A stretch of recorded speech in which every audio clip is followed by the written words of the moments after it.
sida baal dhexe haabaya dabaylaha kala gacaylka aan isku dayo in aan dareenkayga soo ururiyo kuna soo qoro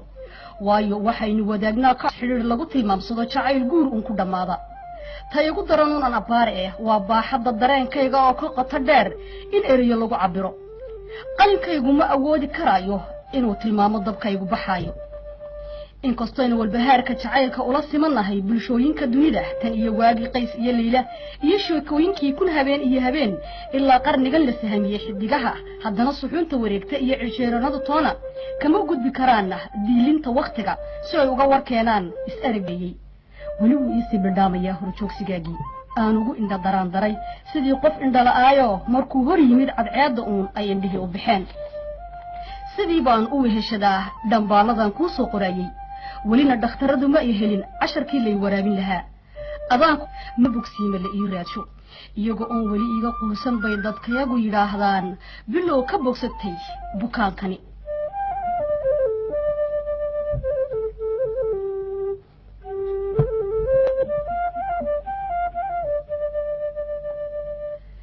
maligi geel iyo aritoona moodna haba sheegin waxaan se ilaahay ku mahadiyaa idina qaan iguma laha adiga mooyee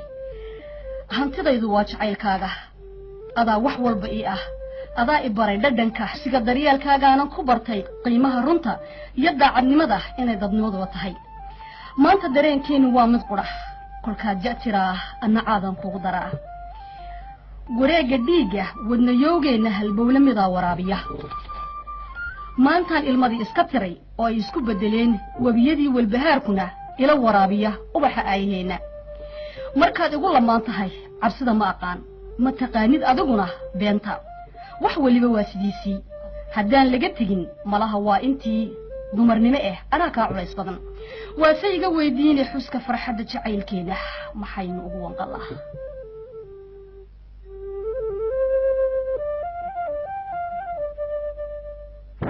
jacaylkeedu dhuuxiyo la dhacay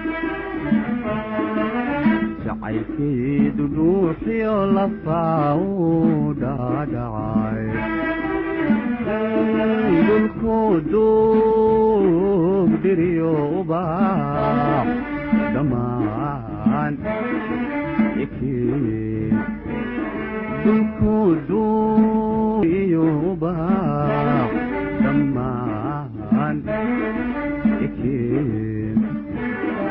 dhowristeeda oo qudha ayaan dhawr ku qadaya weli dhabaan mid kulamida kama dhalan adduunkee dhowristeeda oo qudha ayaan dhawr ku qadaya weli dhabaan mid kulamida kama dhalan adduunkee ana dhaawacigii jacaylidikaastaan ladhedheed ana dhaawacigii jacaylidikaastaan ladhedheed